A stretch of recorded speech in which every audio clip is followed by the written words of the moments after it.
literaria de Luis Mateo es muy vasta.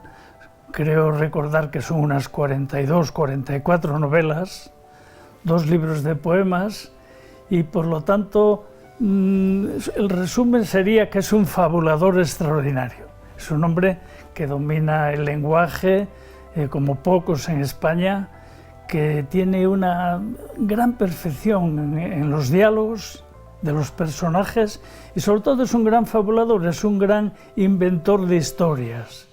Porque yo creo que la obra de Luis Mateo Díez es una obra moderna y al mismo tiempo empapada de elementos clásicos. Es decir, él en su trama, en su manera de organizar los espacios, los personajes, hereda mucho, digamos, del mundo mitológico, hereda muchos arquetipos y al mismo tiempo lo moderniza de una manera verdaderamente asombrosa. Es una obra que tiene mucha densidad, muy relacionada con León, aunque hay como 2 etapas, quizá 3, veo yo en sus libros, en sus novelas sobre todo, ¿no? La primera, que tiene un referente muy claro, que es León, la provincia, los personajes. La segunda, en la que él pretende separarse literariamente, solo literariamente, de ese referente, y entonces construye un mundo que quizá el mundo de Celama tiene todavía como más sustancia de León, porque retrata muy bien una sociedad perdida, una cultura derrotada, una desesperanza muy grande, y lo hace pues con el talento literario que él acredita.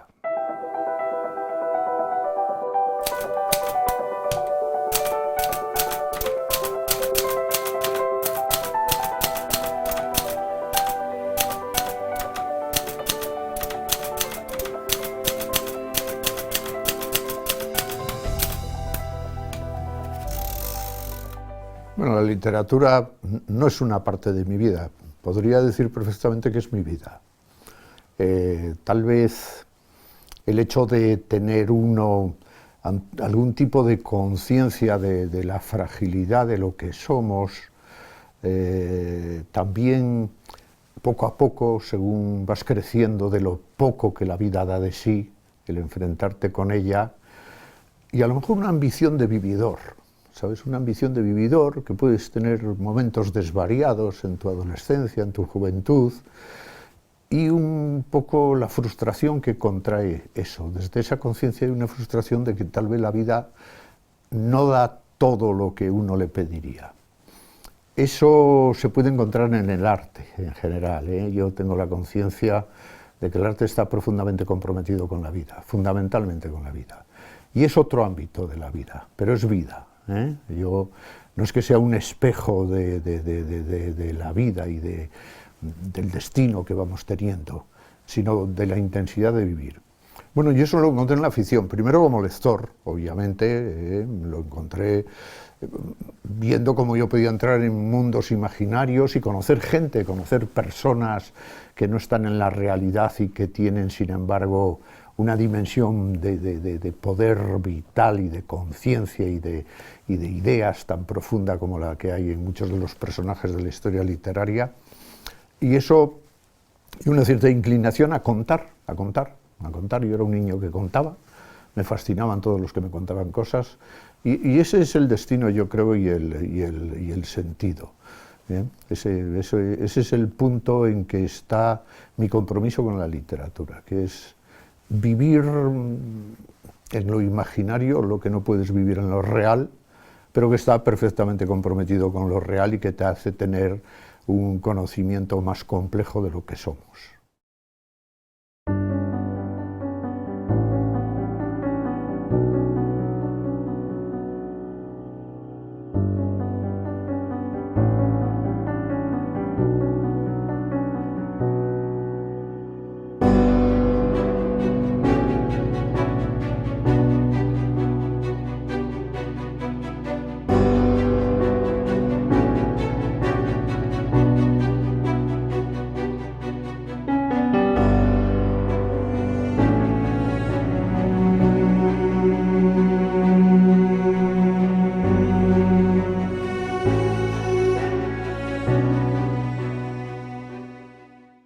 Yo creo que Luis Mateo Díez es uno de los escritores españoles que más personajes ha aportado a la literatura. Ahí están hermanos envidiosos, hermanos que se quieren, padres, madres, hermanas, hijas. Ahí hay gente que deambula, gente rica, gente pobre. Es un mundo de una riqueza, de una variedad psicológica y de comportamientos verdaderamente increíble, ¿no?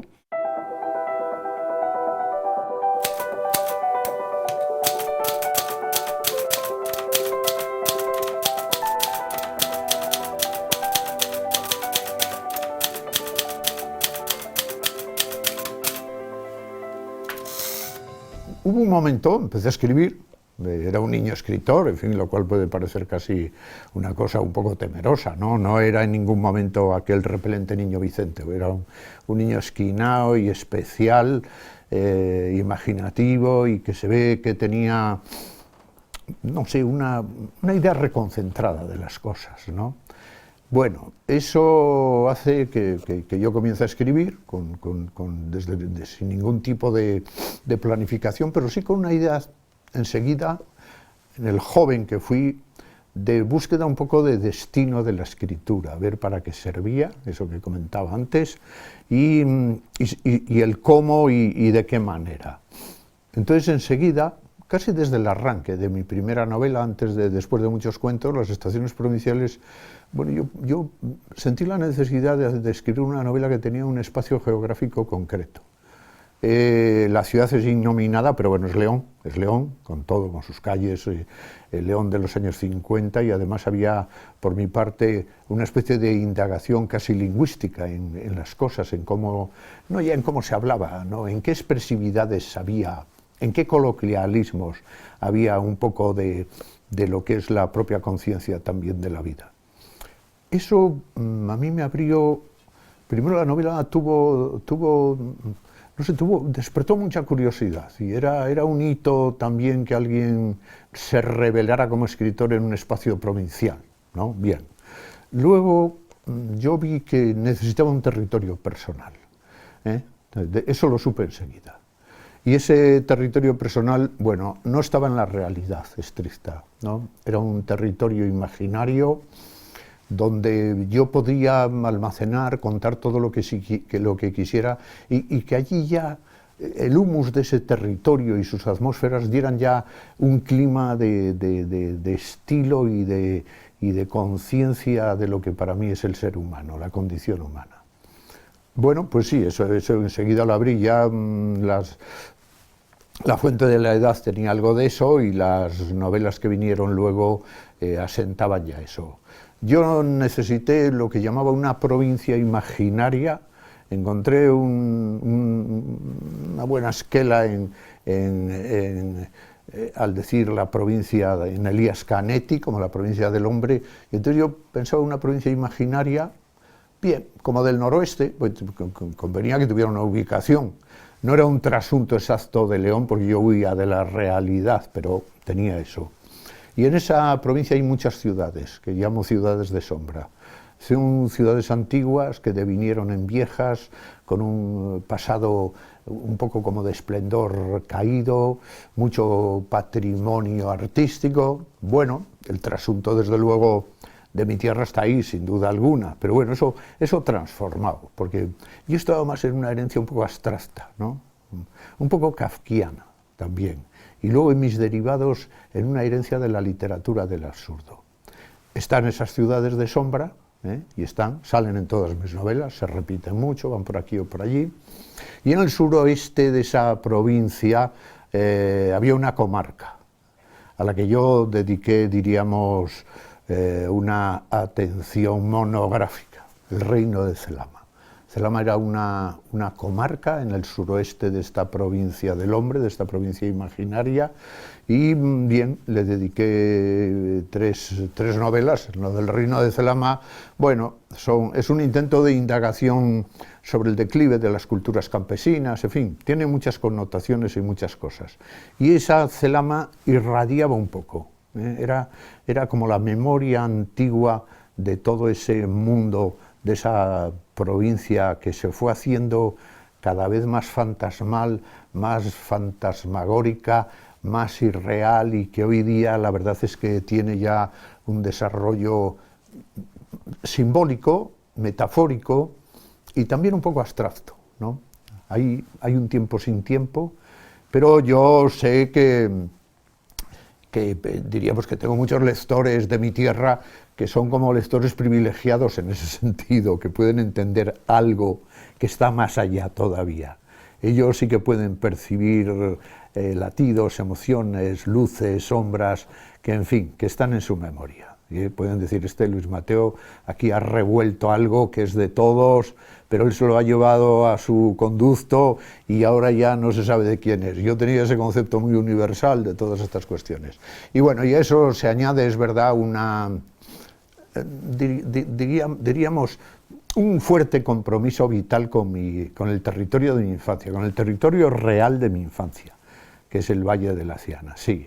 Un compromiso vital, hombre, de emociones y de recuerdos, de gentes, de tantas cosas, de haber sido allí un niño de posguerra, de un desván de posguerra, de, no sé, del mundo de los objetos, de un hospital de sangre, de todo ese tipo de resonancias, y luego un poco la presencia de mi padre ahí, así fue, y de mi madre, pero mi padre como mentor un poco dentro de la situación que él vivió, que era un hombre de la situación, pero él tenía, diríamos, una conciencia cultural e intelectual fuerte de la herencia que había en el Valle.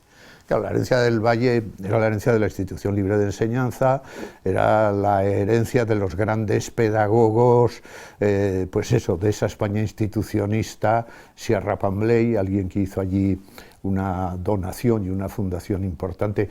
Bueno, eso para mí era una huella cultural que yo he ido asimilando. De niño vivías en un sitio, diríamos que era como un paraíso de infancia, en mi caso, un mundo minero, un mundo con unas escuelas graduadas, una gente con un sentido muy poderoso de las cuestiones, pero en fin, todo eso por un lado, y también las grandes tradiciones del propio Valle, que eran las grandes tradiciones de la oralidad, y un poco, diríamos, la institucionalización en el modo de expresarse esas tradiciones orales en las reuniones vecinales del filandón, el calecho y aquellas cosas. Bueno, pues todo eso sí marca una determinación de espacios geográficos y morales también, ¿no? Y de conciencia. Todo eso le da un sentido a mi literatura. Ahora he visto, bueno, me ha agradado mucho con esto del Premio Nacional de las Letras de Españolas, el jurado, diríamos, que justifica el premio en algo de esto que estoy diciendo yo ahora, lo cual digo, bueno, parece que se han orientado a la hora de la valoración por un conducto que a mí me ha satisfecho.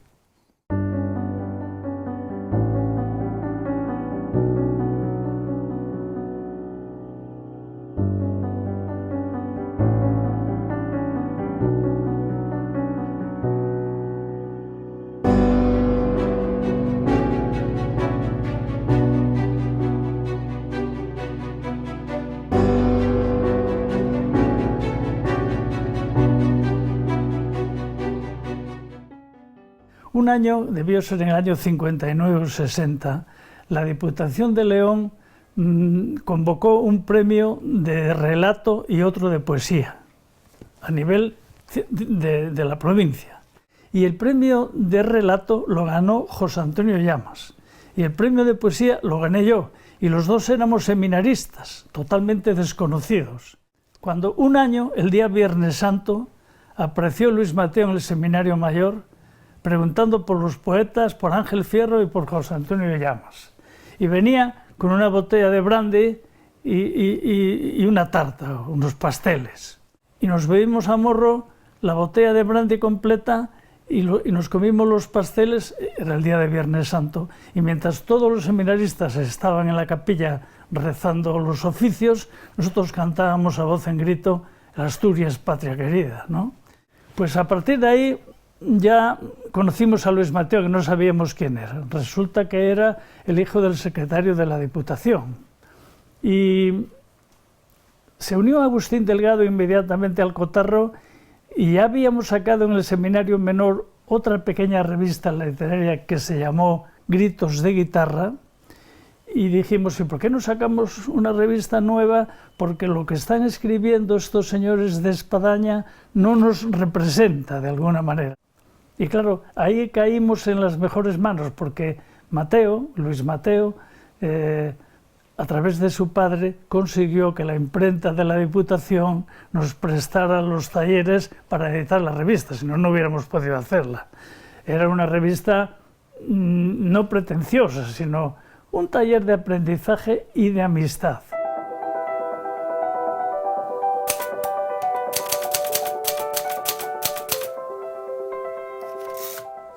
Sí, bueno, eso es una aventura juvenil, sí, es una aventura juvenil importante, que dio unos resultados concretos, que fue una revista que se publicó a lo largo de 3 años y que acabó teniendo una resonancia fuerte, tal vez porque la revista era muy testimonial y muy comprometida también en lo ideológico, en la manera de ver las cosas.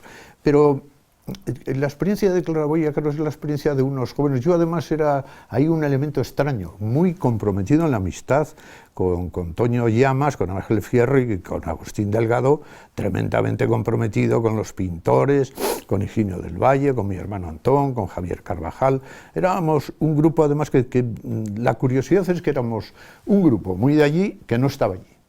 Todos estábamos ya en la diáspora, todos nos habíamos ido, pero diríamos que allí nos centraba un punto de atención, que era el poder editar la revista, y sobre todo Enrique Vázquez y Publio Lorenzana, que eran los que llevaban la nave, porque los otros éramos todos, no sé, no muy prácticos a la hora de ordenar las cosas.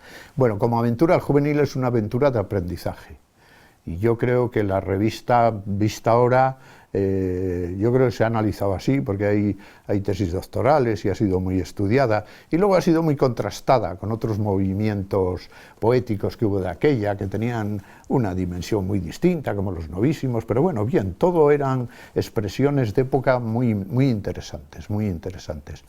Claraboya, yo diría que con su modestia y con ese punto también de estar en manos, no sé, de unos escritores que éramos un poco anarcoides en lo vital, ¿sabes? O sea, que no nos comprometíamos a la hora de materializar aquello más de lo que debiéramos, ¿no? O sea, no lo hacíamos, bueno, andábamos por ahí dispersos. Entonces sí, la novela, la revista es un buen documento de época, de una manera de entender las cosas y de sentir también eso no sé, el compromiso con la literatura y con la vida, y yo creo que lo que queda es ese reflejo. Y 3 grandes poetas, a los que se les puede ver en un momento estupendo de su juventud, que son Agustín Delgado, Ángel Fierro y Toño Llamas. Yo de aquella ya era narrador, yo me embarqué con ellos, encantado de la vida, y además me sentía hasta obligado a hacer algo de poesía, nada, una poesía que no tiene ningún interés. No es que me la saquen ahora para enseñarme mis vergüenzas, porque yo hacía de aquella una poesía que, no sé, tenía casi como un disparatado compromiso, era muy narrativa y tenía una cierta tonalidad de exabrupto político y así, ¿no? Lo mío no tenía mucho interés.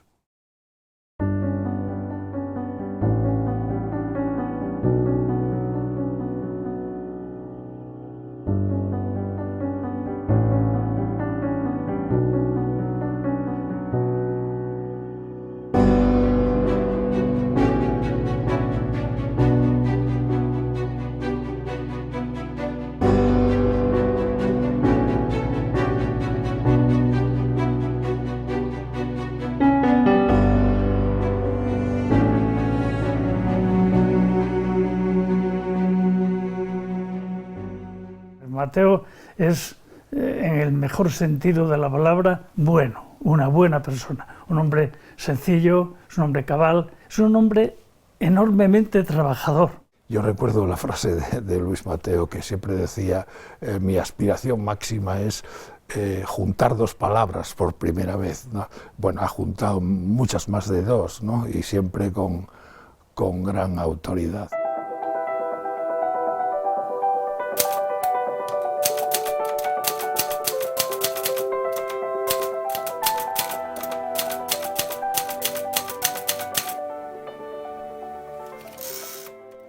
Bueno, yo siempre he dicho, y en eso he sido un narrador con objetivos.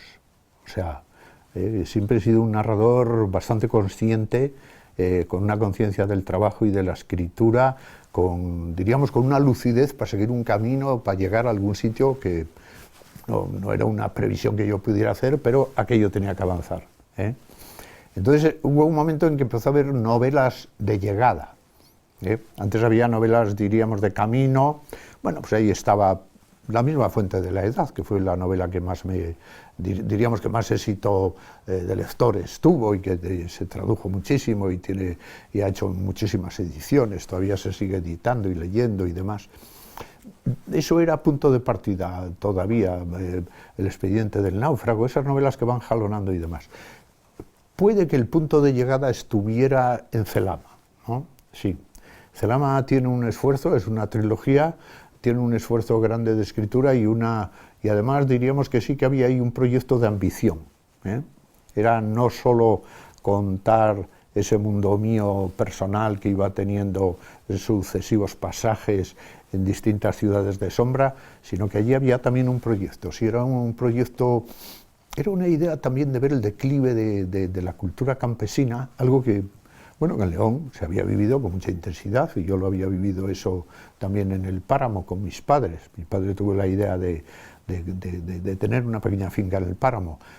Eso a mí me creó, sí, eso que repito, una conciencia de ambición, porque sí se podía ver un poco el destino de una cultura rural, de una cultura campesina ancestral, infinita, que venía de la noche de los tiempos y que había ido dando unos pasos a lo largo de los siglos, muy atada a la propia conciencia, obviamente, del trabajo, ¿no? Desde los hierbos de la gleba, no sé, hasta el trabajo industrializado, el regadío, las transformaciones, todo eso.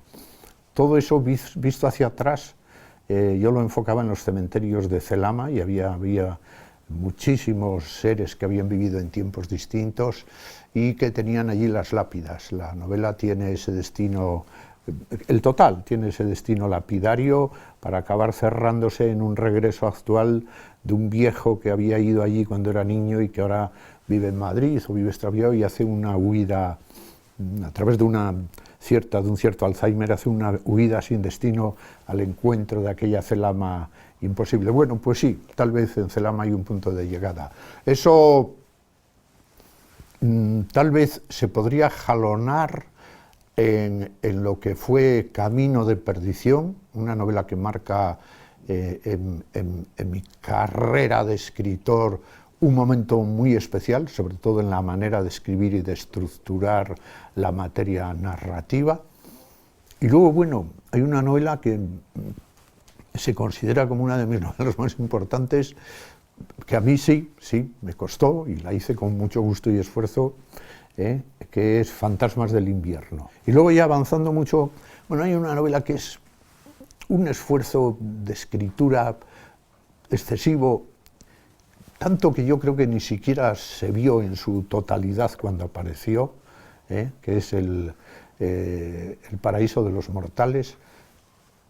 Y ahí hay otro punto de llegada a partir del cual tal vez hay una variación más explícita hasta esto que se llama la literatura del absurdo, que a mí es una línea que me interesa mucho, un cierto humor muy peculiar en Vicisitudes, ¿no? Que es un libro gordo, donde hay 85 historias que pueden ser 85 novelas o 85 cuentos, cada uno con un mundo por ahí, jalonando eso de una manera.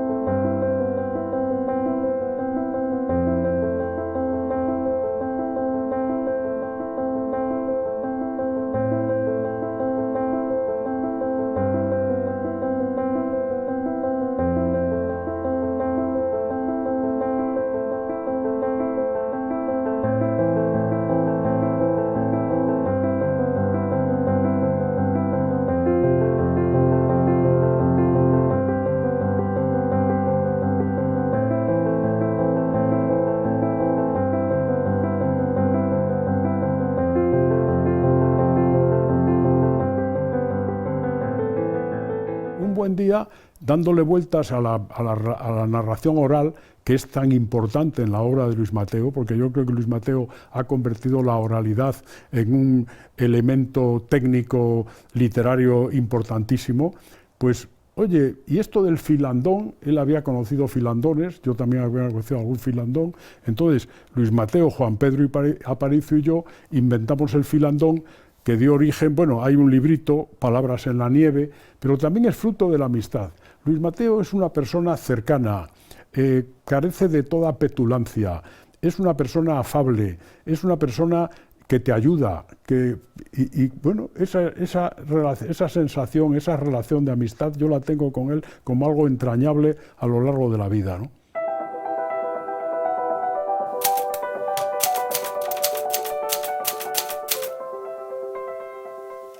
Hombre, yo pienso que hay dos encuentros a lo largo de mi vida en el terreno de la literatura, haciendo bueno aquello de que Dios los cría y ellos se juntan. Hay un primer encuentro pues muy importante en mi aprendizaje, que es Claraboya, con los grandes amigos de Claraboya, y sobre todo, no sé, el sentido que ellos tenían de las cosas y el desapego también. Por ejemplo, en Claraboya teníamos como un recurso ser inéditos, o sea, una cosa absurda, ¿no? Pero, no sé, la conciencia de la ineditez era crucial. Había que esperar, no había ningún camino, tú no tengas pasiones desordenadas. Inédito en libro, bueno, hacías esos poemillas que iban saliendo allí. Entonces, esta revista fue un foro de aprendizaje y de amistad más que otra cosa. Pero luego se fueron sumando otras personas, se fue enriqueciendo el movimiento y se nos llegó a considerar como un contrapeso al régimen, cosa que no era cierta, porque en la revista no tenía carácter político ninguno. Una cierta oposición a la dictadura, sí, pero solo latente. Cuando hubo un poema que se atacó directamente a la dictadura, lo cerraron Claraboya. Y luego sí, otro encuentro de amistad fundamental en mi vida es el encuentro con Merino y con Aparicio, que es ya un encuentro, diríamos, casi ya de final de juventud, en fin, los tres estábamos casados, nuestras mujeres se hacen enormemente amigas y somos tres amigos que además llevan unos derroteros de reconocimiento literario y de destino de sus propias obras paralelo, con una circunstancia muy importante, y es que literariamente somos tremendamente distintos. Hombre, Luis Mateo, yo siempre lo he dicho, Luis Mateo es un ambiente de bienestar, es decir, estar con Luis Mateo, cualquier persona, no la gente de la literatura, sino, no sé, el mecánico que viene a casa, el fontanero, y habla con Luis Mateo transmite algo que creo que es una persona tocada de esa gracia especial, que no hay muchas en la vida, pues él la tiene.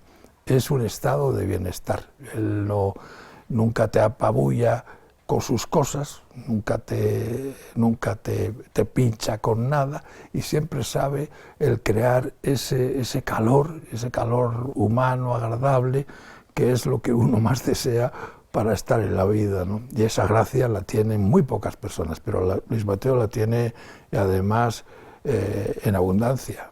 Cuando al final ha surgido ese proyecto que hemos cultivado a lo largo de los últimos años por todo el mundo, que es esa especie de filandón posmoderno, encuentro de tres autores que hablan y comentan sus microrrelatos y cuentan historias y pasan como un buen rato entre ellos delante de la gente, lo primero que percibían, lo mismo en cualquier ciudad de España que hemos estado, que yo qué sé, que de Europa, de Norteamérica, de todos los sitios, la gente percibía tres voces.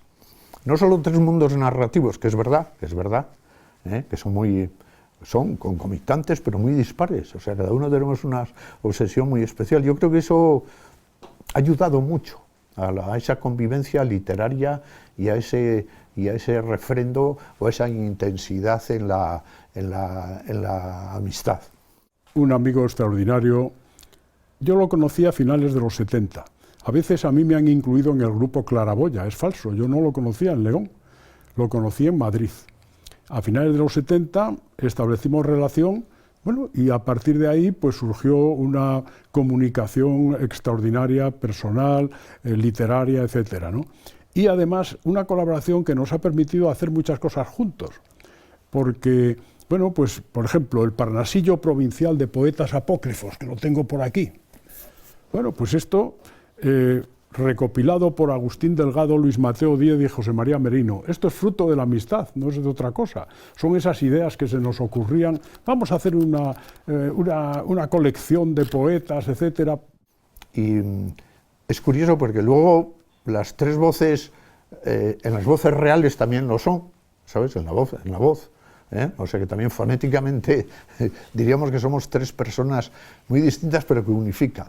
O sea que no sé, se ha esparcido una conexión que ha llegado a una madurez expresiva muy placentera y que nos ha dado satisfacciones de todo tipo, que es ese encuentro de las lecturas literarias de los filandones. Hombre, aparte de eso, yo me he aprovechado del ejemplo literario que suponen Merino y Aparicio. Merino, con su incursión en el mundo de la fantasía, es uno de los que más novedad ha dado en la literatura española y, en fin, y en el panorama de las literaturas europeas de conquista o de revelación y recuperación de lo fantástico de una manera muy personal. Eso pues a mí me ha influido, seguro. Yo ando por otro derrotero, pero también hay como mucha carga de índole fantasmagórico y demás. Y luego Aparicio también en una conciencia muy crítica, en una capacidad de fabular cosas o historias que tienen tal vez la cercanía de cosas inmediatas y que acaban teniendo una trascendencia muy fuerte, y ciertos grados de ver también en los sucesos reales sucesos un poco simbólicos. Entonces, bueno, yo también he asimilado eso, claro, no. Esto ha sido no una suerte, sino un lujo.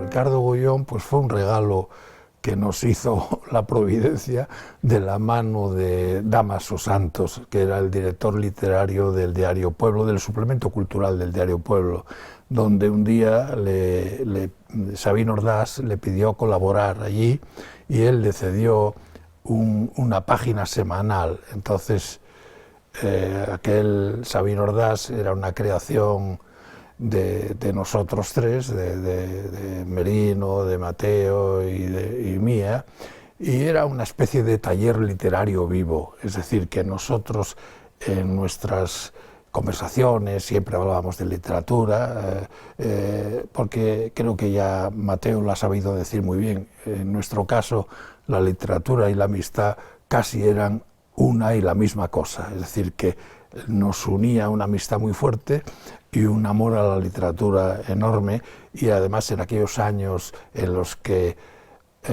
estábamos aprendiendo, por así decir, ¿no? Bueno, y un buen día con Juan Pedro Aparicio empezamos a darle vueltas a la idea de crear un personaje, un exiliado, Sabino Ordaz, un exiliado que haya creado una obra importante, que tenga influencia, etcétera. Eso también es fruto de la amistad, o sea, esa relación personal que no solo sirve para charlar de esto, discutir del otro, etcétera, sino para crear cosas, pues eso ha ido a lo largo de toda la vida en mi relación con Luis Mateo.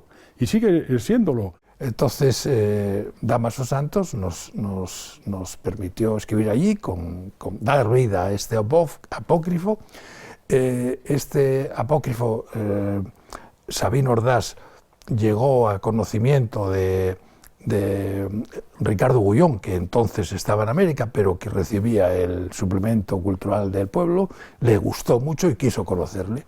Y entonces un día Dámaso Santos nos reunió, nos presentó a Ricardo Gullón, a Ricardo Gullón le dijo, mira, aquí tienes a Sabino Ordás. Y entonces desde entonces nació una amistad que no se acabaría más que con la muerte de Ricardo, que fue para nosotros pues un gran maestro. Le llamábamos tío Ricardo, porque nosotros estábamos con el anhelo de un gran maestro, de un maestro que nos enseñara no solo la literatura, sino también la ética de la vida, ¿no? Y eso lo encontramos en Ricardo y pues bueno, pensamos que quizá si lo hubiéramos conocido antes no hubiera nacido Sabino Ordás, porque ya lo teníamos de carne y hueso en la admirable persona que era Ricardo Gullón.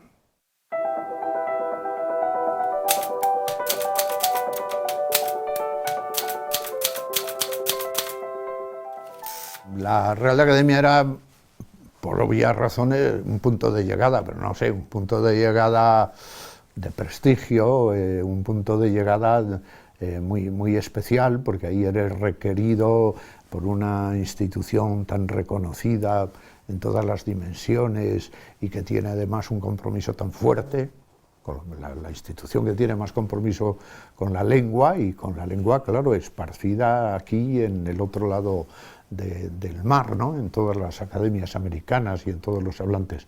Era llegar a un punto, diríamos, donde ahí sí que tenías que adquirir un compromiso con lo que eres, y te llamaban por ser quien eres, o sea, por la obra que tenías, por la valoración que tal, por lo que las construcciones de lenguaje y de sintácticas y demás había en tu obra, en fin, por todo ese tipo de valoración. Yo tenía una idea no muy atinada de la academia, no sé, no pertenecía tal vez a mis intereses o a mis ambiciones, no era así. Pero sí tenía un punto de referencia muy interesante que era Ricardo Gullón, que como sabes fue para Aparicio, para Merino y para mí como nuestro tío, ¿eh? Asumimos la condición de sobrinos del tío Ricardo, con el que no teníamos familiaridad, pero bueno, que eso fue un apalista nuestro extraordinario. Yo creo que vio en nosotros enseguida más de lo que merecíamos, y eso sí. Yo sí recuerdo cuando Ricardo, ya mayor, regresa y le hacen académico después de tantos años. Ese ingreso de Ricardo en la academia es para nosotros muy importante, muy importante. Bueno, yo me veía ahí en la disyuntiva de una cierta sucesión en aquella línea de lo que había sido Ricardo, y era, sí, claro, llegar a un sitio donde también pues era importante, porque eso tiene una resonancia no solo literaria, ¿no? Tiene una resonancia muy fuerte, y eso da satisfacción y a la vez te sobrecarga mucho de responsabilidades. Vas a conocer allí a una gente muy interesante, es un privilegio estar por allí, y el trabajo en las comisiones y demás pues tiene un gran poder.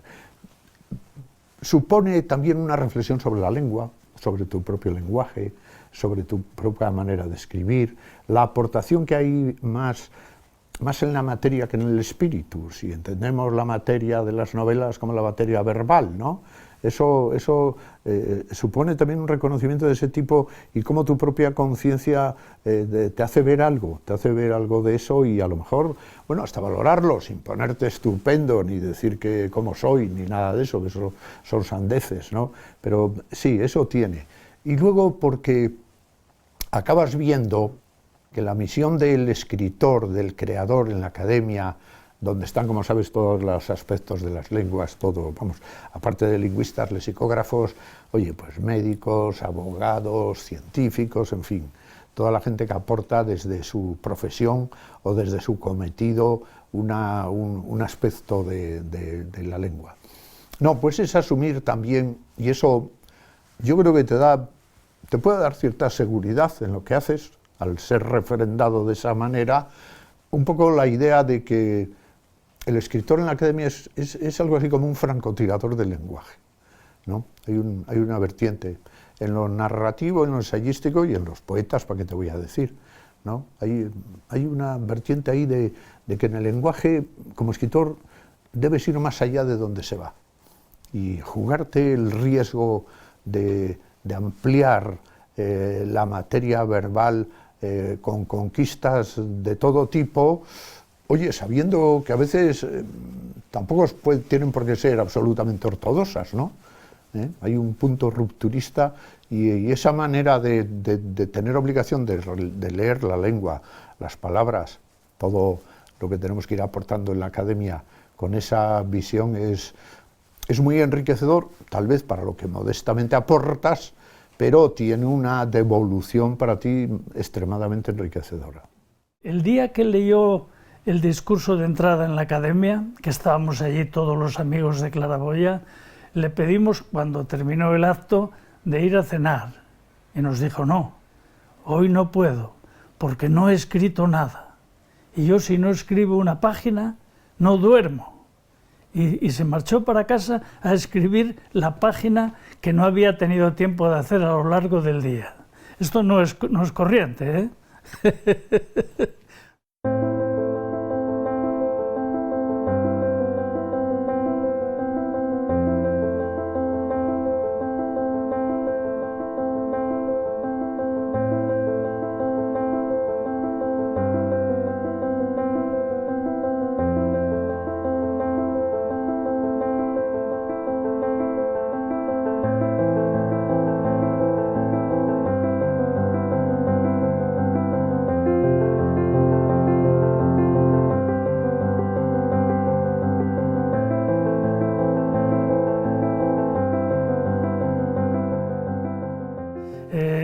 Se dice muchas veces que un escritor, si no tiene vivencias, no las puede reflejar, pero yo tengo ciertas dudas, porque Luis Mateo, que es un hombre muy metódico, muy de casa, muy serio, muy aplomado y demás, parece que tuviera vivencias de muchos mundos y que es capaz de fabular con la condición humana, aunque no se haya movido mucho de su ciudad.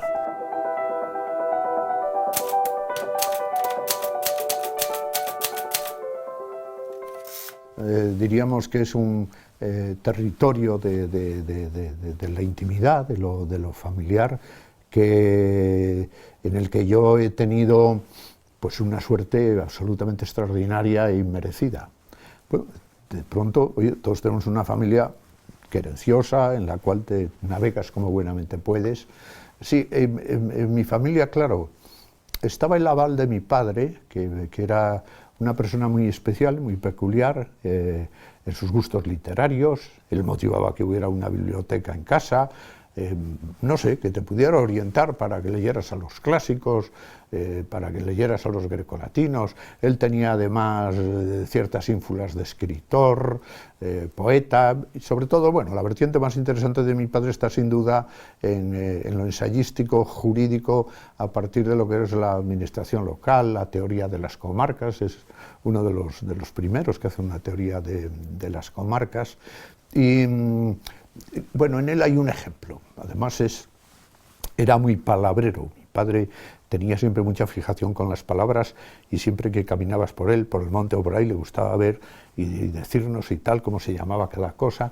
En fin, había un aprendizaje.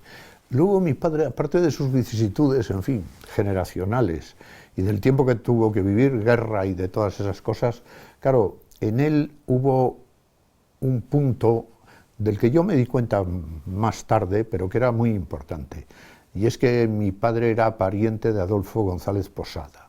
Adolfo González Posada era primo de mi abuela Guadalupe, y cuando mi padre empezó a verse que era alguien que en una familia donde no había habido estudios y eso, tenía algún tipo de vislumbre y tal, conectaron y don Adolfo entró en el asunto y se convirtió un poco en un amparador de don Floro, de mi padre, sí. Y ahí entra, claro, con don Adolfo González Posada, creador del Instituto de Reformas Sociales y uno de los grandes patriarcas de la Institución Libre de Enseñanza, creador también mucho íntimo amigo de Clarín. Él fue el que primero escribió una pequeña biografía. Clarín lo cita continuamente, tenían una amistad muy grande que compartían.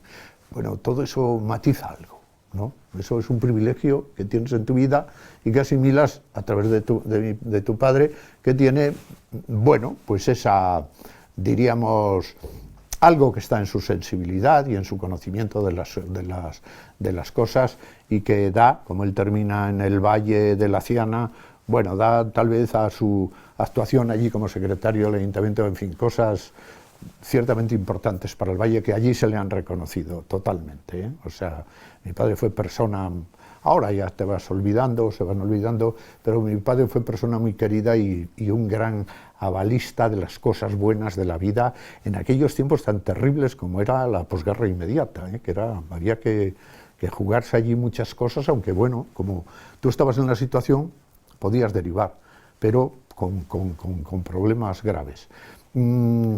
Ese ejemplo muy matizado por mi madre, que era, diríamos, pues la madre bondadosa, pero que tenía un sentido también colectivo de tener 5 hijos, y si quieres, el detrimento sentimental, y lo digo sin decir nada especial de lo detrimento, de tener 5 hijos todos varones, lo cual pues no dejaba de ser una cosa peculiar a aquella mujer que hubiera necesitado alguna hija. Vinieron luego los matrimonios y bueno, todo eso se fue sufragando y derivó en una pacificación familiar interesante.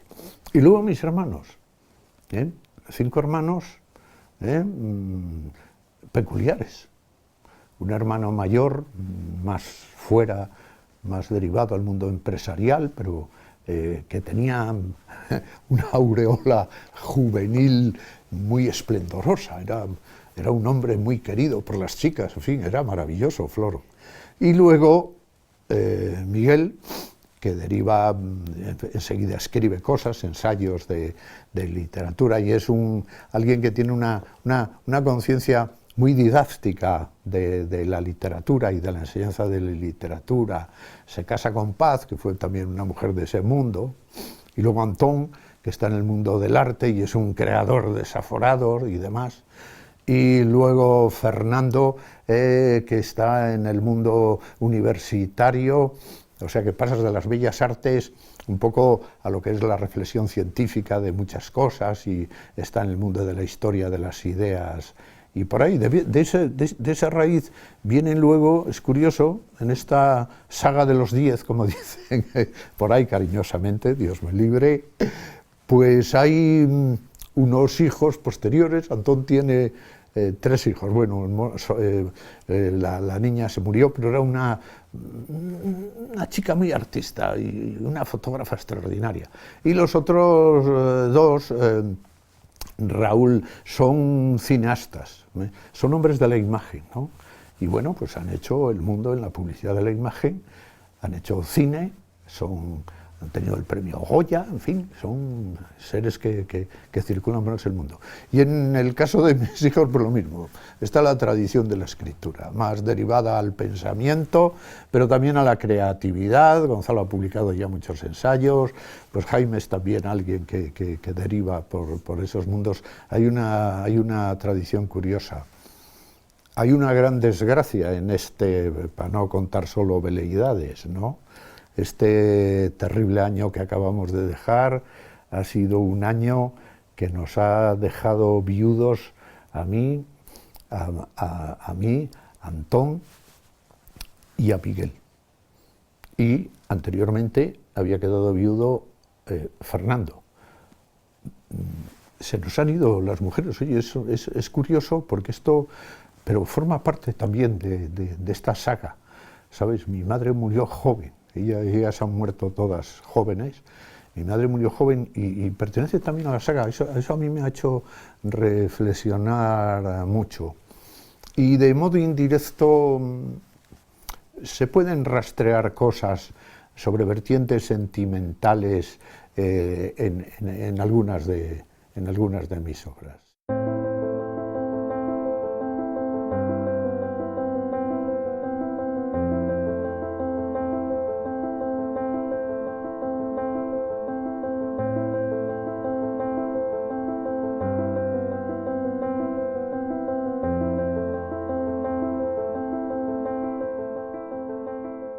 Y luego, claro, está un poco el tiempo, porque no es un tiempo pasado, es un tiempo presente y a la vez es un tiempo caracterizado por una peculiaridad que es la composición fantástica, la composición imaginativa, fabulosa.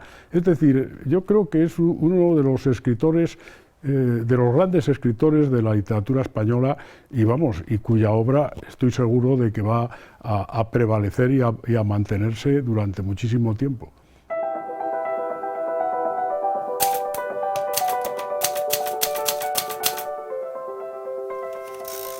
Yo creo que nos espera el futuro, primero, de una conciencia estricta de lo frágiles que somos. Es un elemento, diríamos, de la condición humana que hay en mis novelas, la fragilidad. Ahora, como conciencia de lo que somos, creo que eso ya, después de los golpes recibidos, pandemias y demás, se instaura como algo que está ahí. Hemos sido terriblemente golpeados de manera insospechada y demostrando bueno, que somos tan frágiles que podemos estar totalmente pagados de lo que somos. Diríamos, bueno, hablo no por hacer comparaciones con el tercer mundo, Dios me libre, que habría que hablar de otra realidad. El mundo está escindido de una forma injusta y terrorífica, pero la sobrellevamos de una manera moralmente miserable. Pero sí que se puede decir que esto que nos ha sucedido tiene que acentuar esa conciencia. Y luego yo pienso que tenemos que espabilar un poco en algo que es bastante pernicioso, y es el exceso de actualidad en la que vivimos. O sea que yo creo que el ser humano tiene que saber retirarse un poco, buscar un refugio. Ahora la pandemia ha dado unos refugios artificiales así como muy dolorosos, ¿no? Pero también ha mostrado un poco lo que se puede vivir no estando ahí abajo siempre. Claro, este golpe terrible, inesperado, y que nos tiene que hacer, yo creo, una larga reflexión. No sé si seremos capaces, yo creo que sí. Yo creo que sí. Y desde muchos ámbitos, desde el arte, el pensamiento, en la política, en fin, debemos dudar bastante y pensarnos las cosas mucho antes de ir a elegir a quién queremos. Porque desgraciadamente no parece que estén los mejores que deben estar, y eso es inquietante, porque la administración de la realidad nos la van a hacer ellos, ¿no? Ese asunto no es nada baladí. El espectáculo que estamos viendo en este país, pues la verdad es que desastroso, te da pesadumbre, ¿no? Te llena de pesadumbre, decir, ¿pero qué es esto? ¿Pero quiénes son estos señores? ¿Pero qué sentido tienen de lo que está pasando? ¿Con qué conciencia juegan? Más allá de variantes ideológicas y demás. Pero bueno, no me voy a meter donde debo. El hecho cierto es que nos moverá una gran reflexión. Tendremos que empezar a ser un poco distintos, porque a ninguno se nos había pasado por la cabeza que 1000 años después, en una sociedad desarrollada, con la democracia, habiendo llegado a donde se llega, sin lograr todavía estas cosas de igualdades necesarias, la verdad es que un día te diste cuenta de que salir a la calle, bajar a la calle, era peligroso. Bajar a la calle. Estamos aquí en casa y dices, pues mire usted, ahora bajas a la calle y vas a comprar el pan y te puedes morir. Puedes pillar un bicho que te mata. Salir a la calle, o sea que la sensación límite a la que llegamos, hombre, no puede dejarnos indemnes de una reflexión profunda para saber cómo tenemos que empezar a entender las cosas. Esto unido a tantas otras cuestiones que, en fin, están ahí.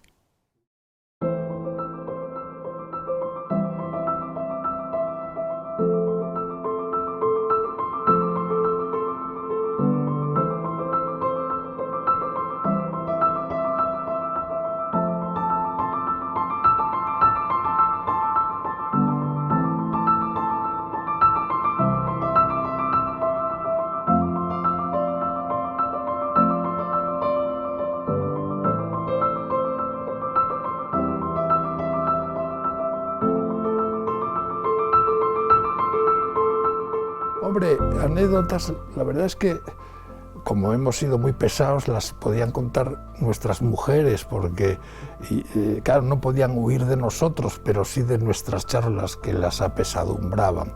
Pero ya entre nosotros tres nos hemos reído mucho, quizá por esa afinidad, o por yo que sé qué, porque cada uno es como es, y yo creo que no nos parecemos nada ni en lo que escribimos, ni en lo físico, y sin embargo han tendido a confundirnos. Por ejemplo, Luis Alonso Luengo, gran persona, gran autoridad en muchas cosas, un día nos dedicó un libro, me lo dedicó a mí, me dijo, no me acuerdo si a Luis Pedro Merino o a José Pedro Díez, porque, no sé, nos veía como una trinidad, ¿no? Y eso no fue solo cosa de Luis Alonso, sino que recuerdo en Buenos Aires, que fuimos a un curso sobre literatura leonesa en el que estábamos los tres invitados sobre literatura leonesa. En el restaurante, el maître, que estaba por allí merodeando y mirándonos de un modo un poco curioso, extraño, cuando Luis Mateo se fue al aseo, se nos acercó a Merino y a mí, quizá porque le imponía más respeto Luis, y nos dice, oiga, ustedes tres son hermanos, ¿verdad? Entonces nos dio la risa, porque, vamos, esto es algo que nos persigue hasta en Buenos Aires.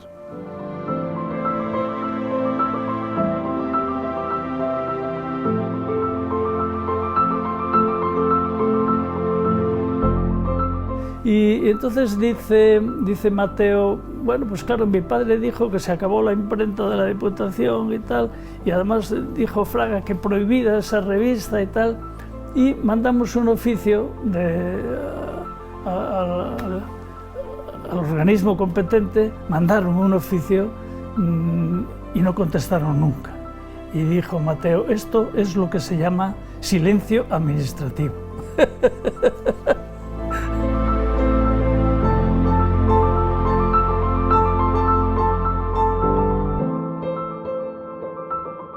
Tengo un anecdotario infinito de Luis Mateo, infinito, pero quiero resaltar una anécdota porque la tengo materializada.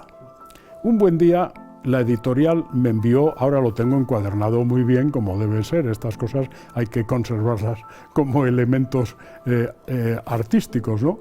Bueno, pues yo empecé a leer el libro y de pronto me encontré con que había páginas en blanco. Y oye Luis, qué faena, me ha llegado El espíritu del páramo y está lleno de páginas en blanco. Y me dijo, oye, dámelo y yo te las acabo, te las escribo. Y aquí tengo yo El espíritu del páramo con las páginas en blanco manuscritas por Luis Mateo Díez. Eso quiero decir que creo que expresa muy bien cómo es el personaje del que estamos hablando. Y esto es una anécdota que yo conservo encuadernada cuidadosamente porque me parece que es una joya como libro y como anécdota, como recuerdo de un amigo.